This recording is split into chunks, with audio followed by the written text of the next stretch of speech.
అమ్మవారు నవ్వితే పువ్వుల నవ్వులు దాసులు అయిపోతాయట.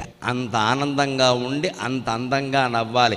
ఏ ఇంట్లో ఇల్లాలు నవ్వుతూ ఉంటుందో ఆ ఇంట్లో లక్ష్మీదేవి నాట్యం చేస్తుందమ్మా. లక్ష్మీదేవి నాట్యం అలా నవ్వాలి కదా అని మగాళ్ళందరూ ఓ పట్టకారు పట్టుకు నవ్వమని చెప్పానా తోలు తీస్తా నవ్వకపోతే అనకూడదు. వాడు నవ్వే విధంగా వీడు ప్రేమించాలి. అది సమస్య. ప్రేమిస్తే ఎందుకు నవ్వరు?